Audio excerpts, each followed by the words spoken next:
छत्तीसगढ़ में महतारी वंदन योजना के तहत अब सभी लाभार्थी महिलाओं को ई-केवाईसी कराना जरूरी होगा। महिला एवं बाल विकास विभाग ने 3 अप्रैल से इसके लिए विशेष अभियान शुरू कर दिया है। प्रदेश के हर जिले में ई-केवाईसी सेंटर बनाए जा रहे हैं, जहां आधार आधारित प्रमाणीकरण, फिंगरप्रिंट या OTP के जरिए प्रक्रिया पूरी की जा सकती है। इसके अलावा योजना की आधिकारिक वेबसाइट के माध्यम से घर बैठे भी ई-केवाईसी की सुविधा दे दी गई है। सरकार का कहना है कि इससे फर्जी और अपात्र हितग्राहियों को हटाकर सही लोगों तक लाभ पहुंचाया जा सकेगा। महतारी वंदन योजना में ई-केवाईसी अनिवार्य। 30 जून तक केवाईसी नहीं तो किश्त होगी बंद। 3 अप्रैल से शुरू हुआ ई-केवाईसी का अभियान। जिले जिले में खोले गए केवाईसी सेंटर। घर बैठे ऑनलाइन केवाईसी की भी सुविधा। नाम और आधार में गड़बड़ी से अटक रहा केवाईसी। ई-केवाईसी को लेकर अब सियासत भी तेज हो गई है। कांग्रेस ने सरकार पर गंभीर आरोप लगाए हैं। PCC चीफ दीपक बैज का कहना है कि सरकार के पास पैसा नहीं है और केवाईसी के बहाने महिलाओं के नाम सूची से काटे जा रहे हैं, साथ ही नए नाम भी नहीं जोड़े जा रहे। तो वहीं सरकार ने इन आरोपों को सिरे से खारिज कर दिया है। महिला एवं बाल विकास मंत्री लक्ष्मी रजवाड़े का कहना है कि सरकार लगातार महिलाओं को योजना का लाभ दे रही है और पैसों की कमी का तो सवाल ही नहीं उठता। देखिए, ये सीधा सीधा सरकार के पास पैसा नहीं है और केवाईसी के नाम से उन महतारी वंदन माताओं के नाम काटने का सरकार बहाना बना रही है। नया नाम जुड़ नहीं रहा है और लगातार जो जिनको मिल रहा है उनकी नामों को काटने का सरकार काम कर रही है और ये नाम काटने का ये एक प्रोपोगेंडा है। केवाईसी के नाम से उनका नाम काटा जाए। जो लोग 500 रुपए नहीं दे पाए, वो भारतीय जनता पार्टी के नेतृत्व को कैसे उस पे गलत साबित कर सकते हैं। जैसे ही 2 महीने कंप्लीट हुआ, हम 70 लाख महिलाओं को महतारी वंदन दिए। 68 लाख हम महिलाओं को महतारी वंदन दे रहे हैं।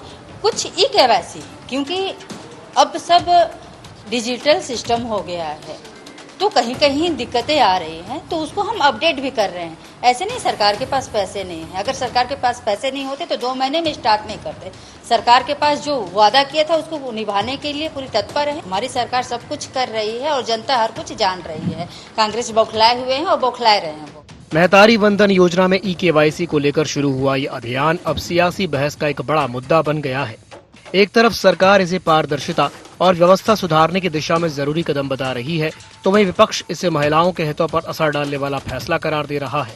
अब सबसे बड़ा सवाल तो यही है कि तय समय सीमा के भीतर कितनी महिलाएं ई-केवाईसी प्रक्रिया पूरी कर पाती हैं और क्या सरकार वाकई हर जरूरतमंद तक इस सुविधा को आसान बना पाती है, क्योंकि इस प्रक्रिया की सफलता ही तय करेगी कि योजना का लाभ सही मायनों में पात्र हितग्राहियों तक पहुँचता है या नहीं। Bureau report, IND 24।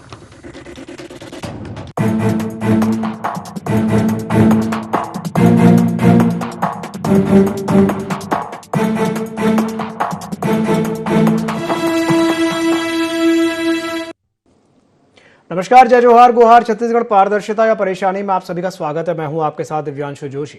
तो छत्तीसगढ़ में महतारी वंदन योजना को लेकर के अब सियासी घमासान तेज हो गया है। राज्य सरकार ने योजना की करीब 69 लाख महिला लाभार्थियों के लिए ई-केवाईसी अनिवार्य कर दी है। सरकार ने स्पष्ट किया है कि 30 जून 2026 तक केवाईसी पूरा नहीं कराने पर अगली किश्त जारी नहीं की जाएगी।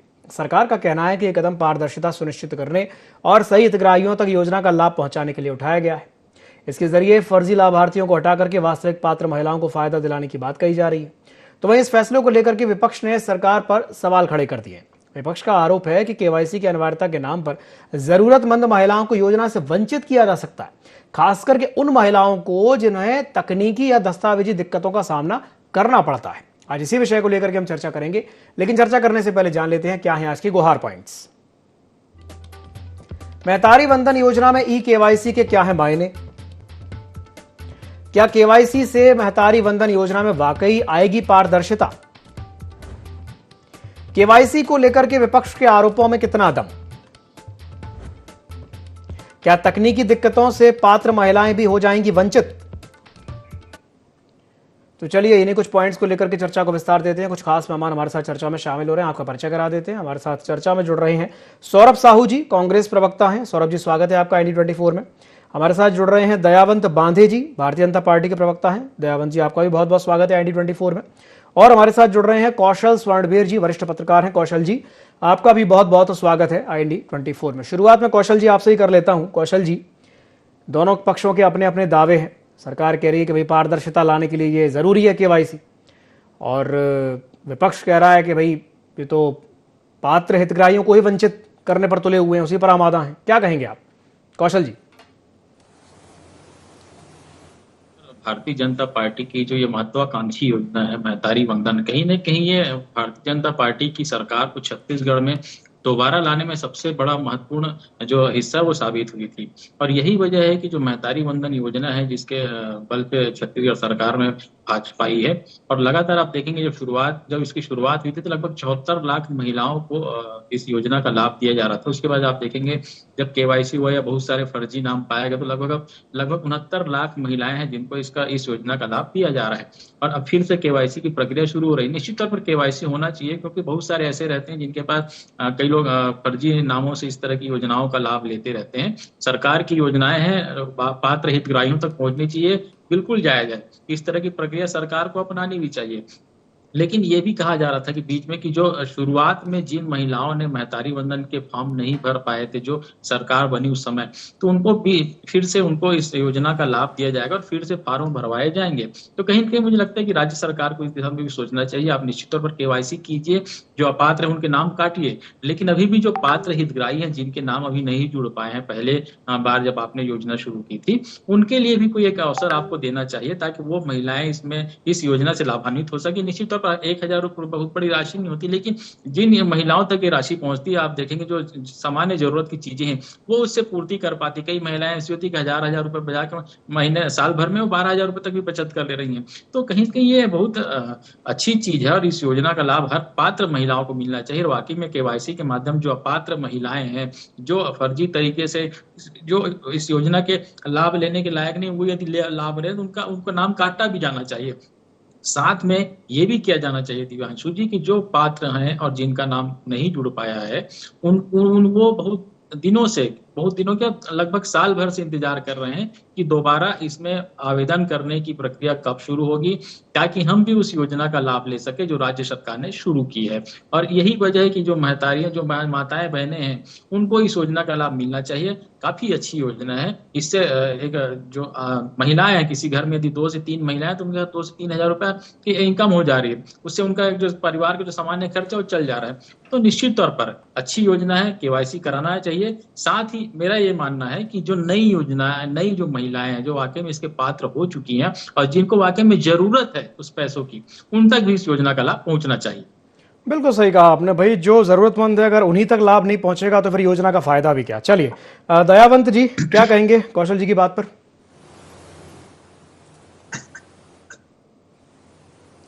बिल्कुल कौशल जी ने जो बातें कही है बिल्कुल सारगर्भित बातें कही हैं, और जितनी बातें उन्होंने कहा हमारी सरकार पूरी अमल कर रही है, कहीं कोई संकोच वाली बात नहीं है। भारतीय जनता पार्टी की विष्णुदेव सरकार जी की सुशासन और मोदी जी की गारंटी में अभी 2026 का जो बजट है उसमें हमने 8,200 करोड़ का प्रावधान किया है। कहीं पैसे की कोई कमी नहीं है। जैसे कांग्रेस के PCC जी ने जो आरोप लगाया, तो मैं उनको बताना चाहूंगा कि मातृशक्ति को वो किसी प्रकार से भयभीत ना करें, किसी प्रकार से उनके मन में शंका कुशंका भ्रम न डालें। और आपको जब से बताया गया है दिल्ली से कि आप प्रदेश अध्यक्ष से हटाए जा सकते हैं, TS सिंहदेव जी बन सकते हैं, उमेश पटेल जी बन, तब से आपका दिमाग क्या हो गया है कि किसी भी विषय में कुछ भी आप अनाप शनाप बात करके और जनता जनार्दन को गुमराह करने काम करते हैं। और रही बात KYC की, तो मातृशक्तियों को डिजिटाइजेशन करने का क्या उनको सीखने की जरूरत नहीं है क्या? और हमने इसकी व्यवस्था बड़ी सुदृढ़ता से करी है। हमने कलेक्टर को निर्देश दिया है, यदि नामों में किसी प्रकार से यदि उनका अंतर आता है उसको सुधार करके दिया जाए। हमने बैंकों को निर्देशित किया है कि अलग से उनके लिए एक अलग से लाइनिंग बनाई जाए। हमने आंगनबाड़ी कार्यकर्ताओं को निर्देशित किया है, ग्राम पंचायतों में हमने सेंटर बना के रखा हुआ है। कहीं कोई दिक्कत नहीं होनी है KYC के लिए। फिर समय भी 3 महीना दिया गया है। तो मातृशक्ति खुश है, विष्णुदेव साय जी की सरकार के हर योजनाओं का संपूर्ण लाभ ले रही है। वो कांग्रेस जो माताओं को शराबबंदी के नाम से ठगी, वो कांग्रेस जो 500 रुपए देने की बात करती रही, 5 साल में 500 रुपया नहीं दे पाई। ऐसी कांग्रेस इस प्रकार का यदि आरोप लगाती है वो शोभा नहीं देती। और आने वाले समयों पर किसी भी प्रकार में जाल में छत्तीसगढ़ की मातृशक्ति फंसने वाली नहीं है आपके, और आपको आने वाले समय में भी प्रत्युत्तर करेगी। चलिए ठीक है, सौरभ जी आपकी प्रतिक्रिया। देखिए दिव्यांशु जी, मेरे साथी प्रवक्ता जो बात कह रहे हैं वो तो पहले सिद्ध करके दिखाएंगे अगले 3 महीने में, तब उस पर विचार होगा। लेकिन जो पुराने अनुभव हैं, आप देखिएगा कि धान खरीदी में जिस तरीके से सिस्टम लागू किए थे, ये डिजिटाइजेशन वहां भी तो कर रहे थे, लेकिन इनकी जो तैयारियां थी वो कैसी थी वो सबने देखा है। किस तरीके से एग्री स्टेक पोर्टल ने रिस्पॉन्ड किया, आप विषयांतर्गत करेंगे तो मतलब नहीं है, बाद में टोकन विषयांतर्गत करने से थोड़ी होगा। उस पर क्या इनका सिस्टम कैसे काम कर रहा था वो सभी ने देखा है। किस तरीके से किसानों ने आत्महत्या की, ये तो बहुत अच्छी बात है कि आज हमारे जो छत्तीसगढ़ की माताएं हैं वो इस तरीके की कोई गलत स्टेप नहीं ले रही, जिस तरीके से मुझे लगता है कि किसान भाइयों का हाल हुआ छत्तीसगढ़ के अंदर। तो ये बहुत अलग विषय हो गया। लेकिन इनकी तैयारियां जो रहती हैं दिव्यांशु जी, हमने अनुभव किया है पिछले 2 साल में कि किसी भी तरीके से ये डिजिटाइजेशन का जो झूठा भ्रम है वो फैलाते हैं, और ये झूठा भ्रम भी इसीलिए फैला रहे हैं ना क्योंकि इनके पास में बजट है नहीं। आप शिक्षा विभाग की बात कर लीजिए, अभी मुद्दा चल रहा है प्राइवेट स्कूल्स को किस तरीके से इन्होंने भुगतान नहीं किया है। पीएचई में 2000 करोड़ से ज्यादा के भुगतान आज भी लंबित है।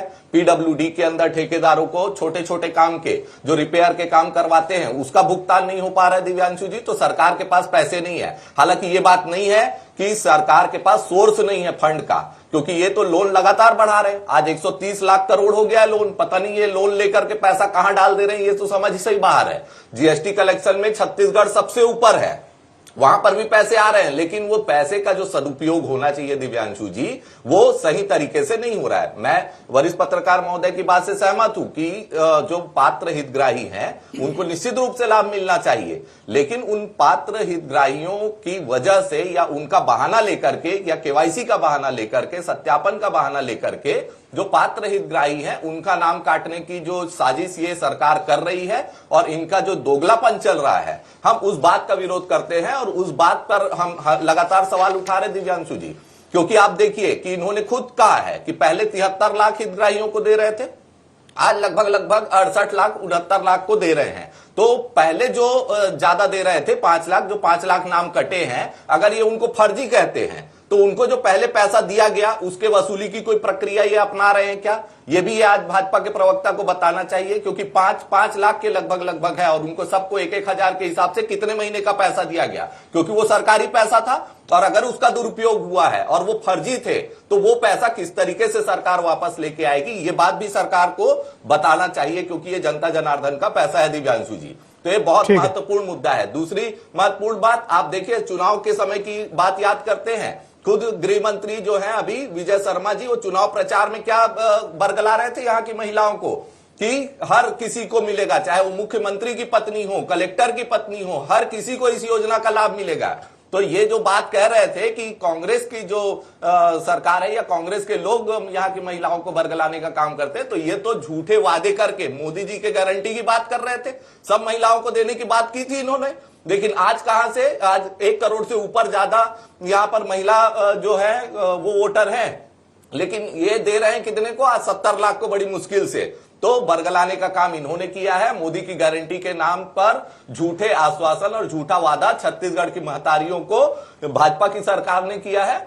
और निश्चित रूप से आने वाले चुनाव में आप देखिएगा दिव्यांशु जी, वही महिला शक्ति जो है, वही महतारी जो है, ये भाजपा की जो सरकार है उसको जड़ से उखाड़ करके छत्तीसगढ़। ठीक है, दयावंत जी आपकी प्रतिक्रिया, जवाब दीजिए।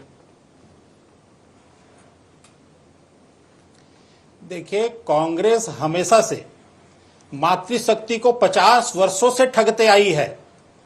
कांग्रेस ने आज तक क्या मातृशक्ति को डायरेक्ट आर्थिक रूप से लाभ मिले इसके लिए कोई योजना बनाई क्या मातृशक्ति आगे बढ़े, आर्थिक रूप से सम्मानजनक उनकी परिस्थितियां बने, उनके परिवार में उनकी भी माध्यम से सहभागिता, आर्थिक रूप से स्वास्थ्य में, शिक्षा में भागीदारी हो, ऐसा कोई कांग्रेस ने क्या? कभी नहीं किया।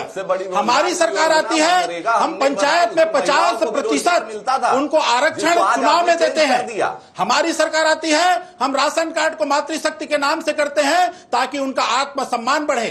हमारी सरकार आती है, वर्ष में हम 12,000 रुपया उनको महतारी वंदन योजना के नाम से देते हैं ताकि उनका आत्मसम्मान मजबूत हो, उनका हम सम्मान के रूप में देते हैं।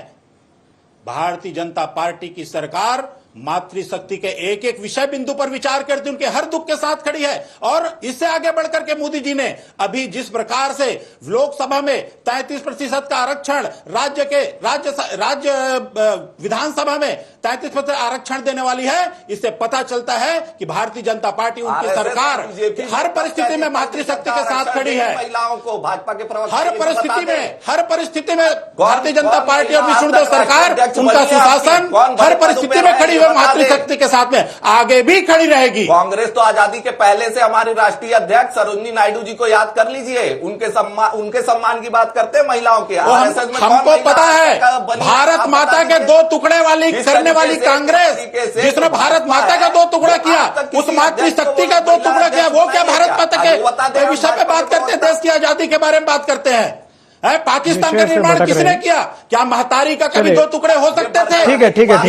ये चीज कांग्रेस का पाप है। अरे सौरभ जी, भारत माता का 2 टुकड़े किए। विषय से भटक रहे हैं। व्हाट्सएप यूनिवर्सिटी का ज्ञान चलना चाहिए। चलिए, विषय से नहीं भटकते हैं, वापस से विषय पे आ जाते हैं। व्हाट्सएप यूनिवर्सिटी और इतिहास, भूगोल, वो सब छोड़ दीजिए, महतारी वंदन पे वापस आ जाते हैं। चलिए, कौशल जी के पास जाना चाहूंगा, एक टिप्पणी उनसे लेता हूं, फिर आप दोनों के पास वापस आता हूं। कौशल जी, मेरा एक सवाल ये भी रहेगा कि भाई, जैसे अभी कहा भारतीय जनता पार्टी के सम्मानित प्रवक्ता दयावंत जी ने कि भाई हम साल के 12,000 रुपये महिलाओं के खाते में डाल रहे हैं। एक सवाल यहाँ ये भी उठता है कि क्या महीने का 1,000 रुपये महिलाओं के खाते में डाल देने से उनके जीवन में कुछ परिवर्तन आ जाएगा? क्योंकि महंगाई का दौर है भाई, सारी चीज़ें महंगी हो रखी हैं, तो 1,000 रुपये से आपको लगता है कि हाँ उनके जीवन में परिवर्तन आएगा? ठीक है, सम्मान राशि के तौर पे कहा जा सकता है कि हम सम्मान कर रहे हैं, लेकिन 1,000 रुपये।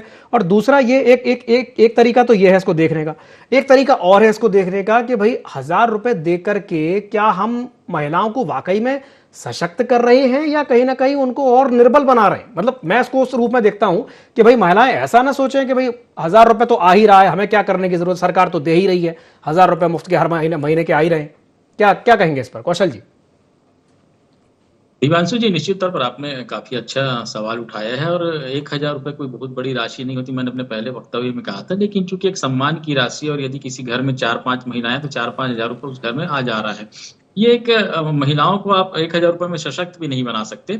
लेकिन दूसरी ओर आप देखेंगे सरकार की जो बहुत सारी योजनाएं, निश्चित तौर पर सरकार को उस दिशा में सोचना होगा, फोकस करना होगा। जैसे लखपति दीदी योजनाएं जो चल रही, जिसके माध्यम से आप स्वरोजगार को अपना रहे हैं, उसके माध्यम से आप किसी महिला को स्व सहायता समूह के माध्यम से आप रोजगार जनरेट कर रही है और उनको पैसे देने की बात आप नगद मत दीजिए, आप उनको काम के माध्यम से पैसे दीजिए। क्योंकि आप देखेंगे जब किसी को फ्री में पैसा मिलता है तो उसकी उतनी ज्यादा वैल्यू नहीं होती है। तो राज्य सरकारों को ये चाहिए कि जो फ्री बीच की जो सिस्टम है, यदि आप फ्री में किसी को पैसे देंगे तो उसका कोई बहुत ज्यादा उपयोग होता नहीं है। निश्चित तौर पर मिल रहा है करके फॉर्म भर देते हैं, फ्री में आ रहा है तो और अच्छी बात है। लेकिन सरकारों को ये सोचना चाहिए कि हम किस दिशा में आगे बढ़ रहे हैं, क्योंकि बहुत सारी फ्री बीज की ऐसी योजनाएं हैं जिसके माध्यम से हमारा जो बजट है वो काफी प्रभावित होता है। इसलिए हम कर्ज भी तो लेना पड़ रहा है सर, कर्ज भी तो लेना पड़ रहा है सरकार को। सुप्रीम कोर्ट ने इस पर टिप्पणी कर दी है कि भाई फ्री बीज के चक्कर में सरकारों पर कर्ज बढ़ता ही चला जा रहा है। निश्चित तौर पर मैं उसी दिशा में आगे बढ़ा था कि आप फ्री बीज पे ना जाए, बल्कि आप वहां रोजगार जनरेट कीजिए, वहां पे महिलाओं को आप स्किल्ड बनाइए, वहां पर स्व सहायता समूह के माध्यम से उनको आप काम दीजिए ताकि उनसे वो पैसे अर्न कर सके। ऐसी सरकार के पास बहुत सारी योजनाएं हैं, लेकिन आप सिर्फ वोट बैंक के हिसाब से मुझे लगता है कि इस तरह की चीजों पर प्रतिबंध लगाना चाहिए, कांग्रेस हो, चाहे भारतीय जनता पार्टी हो, चाहे कोई भी राजनीतिक दल हो। यदि आप फ्री बीज सिस्टम को बढ़ाएंगे तो आने वाले समय में हमारा जो कर्ज है, निश्चित तौर पर जो मिडिल क्लास व्यक्ति इसमें सबसे ज्यादा पिसता है, तो उस दिशा में भी सोचना चाहिए कि हम भविष्य में इस तरह किसी भी योजनाओं पर आगे ना बढ़े जिससे लोगों को तकलीफ हो, बल्कि हम उन योजनाओं पर आगे बढ़े जिससे लोगों को स्वरोजगार की दिशा में प्रेरित कर सकें। क्योंकि आपके पास स्किल इंडिया का बहुत बड़ा प्लेटफॉर्म है, आप कौशल विकास के माध्यम से बहुत सारी योजनाएं चला रहे हैं, आप उसके माध्यम से महिलाओं को ट्रेन कीजिए, जो बेरोजगार उनको ट्रेन कीजिए, उनको आप उनके माध्यम से पैसे कमाने के सशक्त बनाइए। क्योंकि निश्चित तौर पर यदि आप किसी को सशक्त बनाएंगे, काम सिखाएंगे, काम समझाएंगे, तो मुझे लगता है कि भारत एक अलग दिशा में आगे बढ़ेगा। यदि आप फ्री बीज की आप आदत डालेंगे तो ये निश्चित तौर पर भारत को आगे बढ़ाने की दिशा में मुझे लगता है कि ये अच्छा कदम नहीं होगा। इसलिए हमको ये सोचना चाहिए, आप सिर्फ राजनीतिक वोट बैंक की राजनीति से हमको ऊपर उठना चाहिए और ये इस दिशा में सोचना चाहिए कि हम किस दिशा में आगे बढ़ रहे हैं। और यही वजह है कि बहुत सारी जो सरकारें हैं, आप देखेंगे हर बार टिप्पणियां होती है कि सबसे ज्यादा कर्ज कौन सी सरकार के पास है, और यदि सरकार का बजट 1 लाख करोड़ है तो 70,000 करोड़ तो हम फ्री बीज के माध्यम से नगद बांट दे रहे हैं। तो उस प्रदेश का क्या होगा, उस प्रदेश का विकास कैसे होगा, इस दिशा में हमको सोचना होगा। निश्चित तौर पर आप सहायता कीजिए जो वाकई में लाचार हैं, जो मजबूर हैं, जो बिल्कुल काम नहीं कर सकते, उनकी मदद कीजिए। सरकार को इस दिशा में सोचना चाहिए कि जो वाकई में जो अक्षम है, जो किसी पैर से, कोई विकलांग है, कोई दिव्यांग है, कोई और अन्य कारणों से अक्षम है, उन तक हमको उन योजनाओं की राशि पहुंचानी चाहिए ताकि वो उससे लाभान्वित हो सके और उसके अपना भरण पोषण कर सके। लेकिन जिनके हाथ पैर सलामत है, जो अच्छे प्लेटफॉर्म में है, उनको आप आधिकारिक रूप से यदि आप मदद करना चाहते हैं तो स्किल्ड बनाइए, उनको काम दीजिए, उनको रोजगार जनरेट कीजिए। क्योंकि नौकरी नहीं दे सकते लेकिन आप रोजगार जनरेट कर सकते हैं, उस दिशा में आगे बढ़ाइए ताकि हमारा जो मजबूत भारत जो 2047 तक आप कह रहे हैं कि छत्तीसगढ़ विकसित छत्तीसगढ़ होगा, भारत विकसित भारत होगा, तो हम उस दिशा में तभी आगे बढ़ पाएंगे जब हम इस दिशा में सोचना चालू करेंगे कि हमारा हर व्यक्ति सक्षम हो, हर किसी के हाथ में रोजगार हो और हर कोई दूसरे पर आश्रित ना हो, बल्कि खुद से वो अपने पांव पर खड़ा होकर भारत को विकसित बनाने में कदम से कदम मिलाकर चल सके। चलिए, आपकी बात पर मैं एक टिप्पणी ले लेता हूं। पहले दयावंत जी से लूंगा, फिर उसके बाद सौरभ जी के पास जाऊंगा। जी दयावंत जी, क्या कहेंगे? देखिए, कांग्रेस 50 साल सत्ता पे रही। यदि एक टारगेट लेकर के मातृशक्ति की उन्होंने यदि चिंता करी होती तो आज परिस्थितियां अलग होती। लेकिन जब हमारी समझ में आई, हमारी सत्ता आई, तो हमको ध्यान आया कि उनके हर परिवेश की चिंता करनी पड़ेगी। एकदम से हम बहुत डीप में जा चुके हैं। गरीबी बढ़ी हुई है, भूखमरी थी, लोगों में स्वास्थ्य का बहुत गिरावट था। हमको ऐसा लगा कि यदि लोगों को समानांतर जीवन में लेके आना है, सब दृष्टिकोण से यदि मातृशक्ति को भी समाज जीवन में बराबर का तवज्जो देना है, जो डॉक्टर भीमराव अंबेडकर जी का सपना था, तब हमने ये योजनाएं बनाई कि चाहे वो चावल की योजना की बात हो, चाहे वो महतारी वंदन योजना की बात हो, चाहे राजनीति के क्षेत्र में 50% आरक्षण की बात हो, हर परिस्थिति में पुरुष के साथ महिलाएं बराबर के कद में खड़ी हो। ये हमारी कल भी प्रयास थी, आज भी प्रयास है। आने वाले समय में भी हम मातृशक्ति के सर्वांगीण विकास के लिए हमारी विष्णुदेव साय की सरकार और मोदी जी के गारंटी के आधार पर लगातार हम काम करते रहेंगे और समाज जीवन में उनको बरोबर के तवज्जो पे ला करके खड़ा करेंगे। ये हमारी प्रतिबद्धता है। ठीक है सौरभ जी।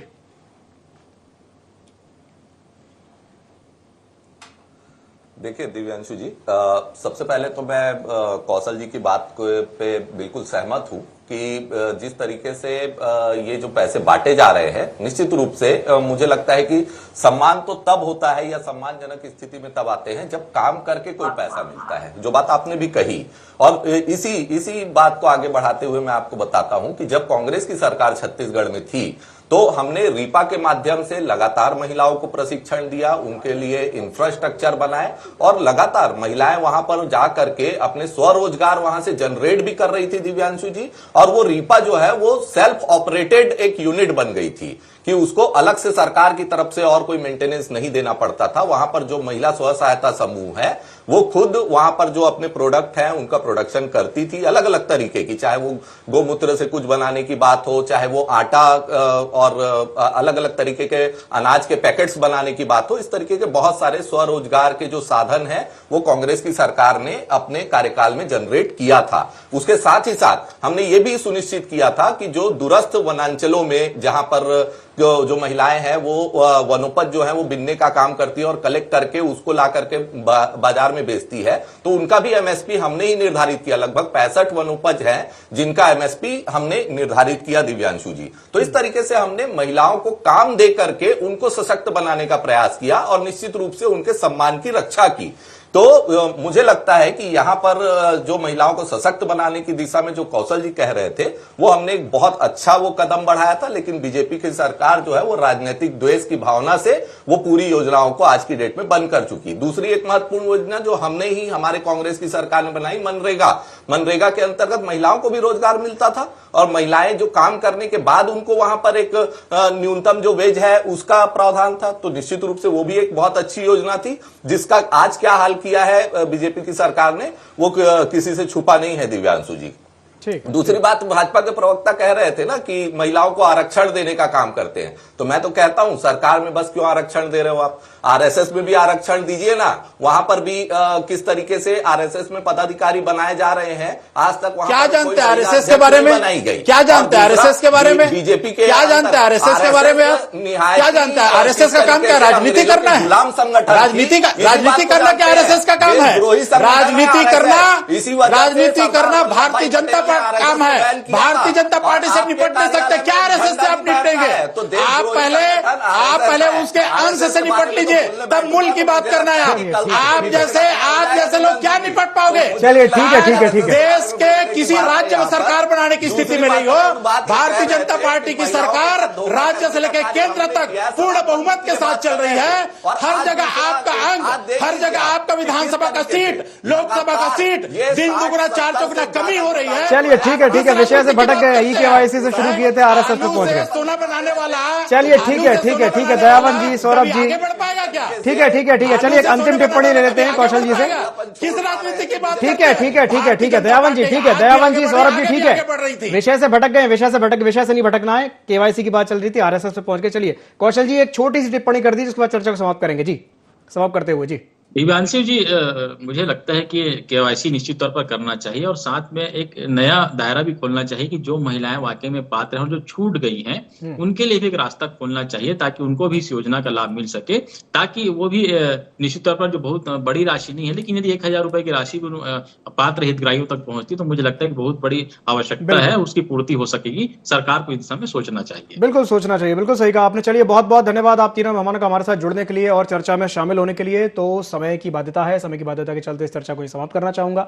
खबरों का सिलसिला लगातार जारी है, आप बने रहिए ID24 के साथ। नमस्कार।